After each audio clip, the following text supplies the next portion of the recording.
Hi everybody, it's Christina Holloway here. So today is my first YouTube video. I'm very excited to share my knowledge on this particular topic. Today we're going to discuss what it means when somebody tries to interrupt you and actually accuses you of being aggressive. Now, if for the purposes of this video, we want to make sure we know and understand. This is not about somebody accusing you of being aggressive when you are aggressive. What we do want to talk about is somebody accusing you of being aggressive when clearly you're not, and clearly you're a young, new, green person in a meeting, in a room, in front of a group of new people, strangers, and someone's trying to chip away at your confidence. So that's exactly what this video is going to discuss. Happy to have you here. If you're interested in this video, if you're interested in any more of this information, feel free to click the subscribe button, the like button, and the notification bell so that you can find out about more videos as they come. Okay, so let's get started. First, we want to discuss what it means to be aggressive. Now, an aggressive person usually is someone who uses name-calling, bully tactics, is very pushy, dominates the room, dominates the conversation, tends to not let anybody else talk, and whenever somebody else gives their point of view, shuts it down and says, well, that's not really relevant, that's not really important right now, what's important is what I had to say, right? So that's typically aggressive behavior. So what we're discussing here is that we know you're not behaving in that way. We know that you are a young, up-and-coming, maybe inexperienced person who's excited, who's really can't wait to share your point of view, who's been hired because of your diverse experience and background, and who's now in a meeting with a bunch of strangers, people that you really want to impress, people you want to respect you, and there's one person who's just not happy you're there. So they'll use these bully tactics, which we'll also define what passive aggressive is, which means they don't like that you're there. So instead of coming right out and saying, I don't really like your point of view, they're going to accuse you of being something you're not. So they'll say, you're being aggressive. So because the issue is they're deflecting onto you. And when they make a statement like this, I believe you're being really aggressive right now, it does two things. It interrupts the flow of the conversation, so your thought is interrupted. And then the other thing it does is it changes the subject, which forces you to address the new accusation that's on the table instead of continuing your valuable point of view, the feedback that you were supposed to be giving in the first place. And that's the tactic behind making a statement like this, especially in a group full of other people. Now, let's talk about what it means to be assertive. An assertive person sets boundaries. An assertive person clearly knows how to show up into a meeting or a room of people. You may be a little intimidated by the people who are in the room, but that's not going to stop you from sharing what your thoughts are, what your point of view is, what your new spin on a same old topic could be that might be valuable to other people. In addition, you're happy to have conversations and have a back and forth. How do we have a discussion? How do we have a disagreement without name calling, without interrupting, and without gaslighting people? So this is an assertive person. The other half of being assertive is making sure you create these type of boundaries so that when a person tries to cut across and knock you down a peg or shut you down as the new person, potentially as the new person in the room, you're able to create these boundaries. You're able to say, this particular situation is not going to knock me off my game. Therefore, I have this type of response. Are you ready? Here we go. So when a person interrupts you, and let's say you're in the middle of making some really important comment, or worse for them, you've contradicted what they've already said, and they'll interrupt you and say, wait, 1 minute, you're really being aggressive right now. Your response is to stand in your power and then to say, I don't appreciate being talked to like that in a group full of people. I can appreciate that my point of view might be uncomfortable for you, but I'd really prefer to finish what I have to say, and then we can take a conversation about my demeanor or my tone offline. Can I finish my point, please? Thank you. What this statement does, or this collection of statements, is it redirects back onto the person who made this statement to you. So you take this interruption in stride. You built in this response. So now you know for a fact if somebody tries to do this to you when you're in a meeting, especially if you're a new member to an established meeting, you've just been promoted and you're new to like the C-suite or this group of executives, or you're on an advisory board for a company and you're new.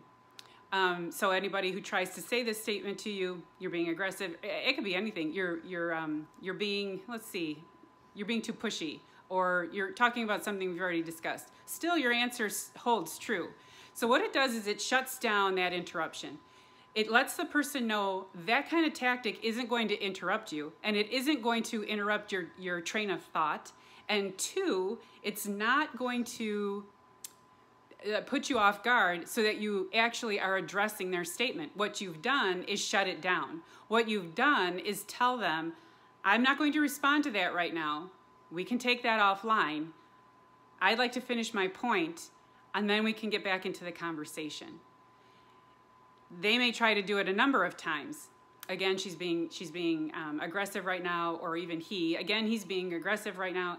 It's men and women, either one of them, but different situations. But still, this is a really, really effective tactic to use against anybody. So if they keep interrupting you, again, you can ask the senior person or the person who called the meeting or the stakeholders involved, and to just say, is this how we manage meetings? Is this what this is about?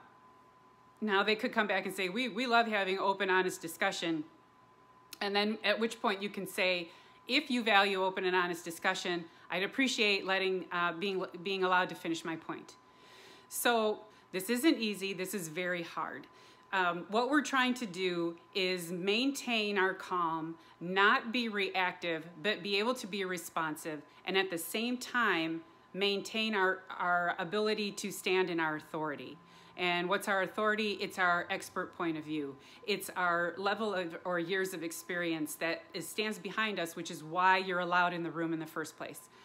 A person who feels a little intimidated or a little out of their league, a little bit of imposter syndrome, a person who's feeling that, that statement can knock them off. So in this sense, we're building a communication toolkit, which I'll get to. The more videos I create, the more we're going to have more responses for different situations and how to deal with any one of these particular things. So today, it's about aggressive versus assertive and how to respond to being attacked, verbally attacked.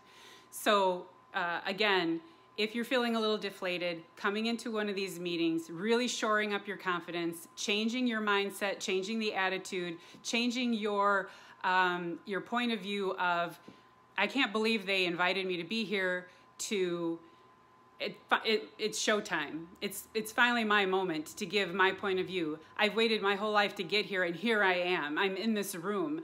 These people are all lucky to have me in here. Practice that. Practice that a lot. You could be young, you could be inexperienced, you could be somewhere in a new group where you had no idea you were ever going to get there that fast. Practice it. There is something somebody saw in me that made them want me in the room at this moment. I'm not going to let this, I'm not going to waste this moment, and I'm not going to let it pass me by. And if there's somebody around the room who feels intimidated by my presence, I can guarantee it's somebody who's older, who probably has the same level of experience and can't believe you got to the same space they did in a faster amount of time. They're intimidated by you. So a lot of times we have to change our mindset, how we think of ourselves, why we think we belong in the room, and then we're going to change how we respond. So the one mindset is, I can't believe I'm here. These people are so much more experienced than I am. I sure hope they like what I have to say, versus, I can't believe I'm here. They finally were able to recognize me for what I had to say. I have a big opportunity here to contribute, and I'm going to do it in a meaningful way. Here goes. After that, you have to deal with some of the people who might be a little intimidated by your presence. And in that sense, we're going to create these toolkits so that you can respond in a way that doesn't give up your essence of being, the way you show up, who you really are, your authenticity in how you manage leadership positions or leadership opportunities. And in that sense, a communication toolkit is really intended for you to get out of that reactive mode and get back into that responsive mode. I'm not going to let somebody throw me off. I'm not going to let somebody shake me up when I'm here for the first time. And then absolutely deal with it. If there's a conversation that needs to be had offline, behind the scenes, in the room with a supervisor, a boss, executive, somebody else, let them know. Let them know. You asked me to be here. You asked me to show up. You asked me to contribute. You hired me for this. If you don't think that my feedback is valuable, let me know now. Why is this person interrupting me and telling me that I shouldn't be speaking up? There's confusion here. It's not my confusion. So help me understand. Now, we have to practice to get there. We don't just say these things and do these things. And even someone who's able to be able to tell you that right off the top of my head, I needed to learn it, and I needed to spend a lot of years learning it, and I needed to step into who I was, that I believed I belonged where I was, that my feedback was valuable. And there were many moments where somebody said, and Christina, what do you think? And I had nothing.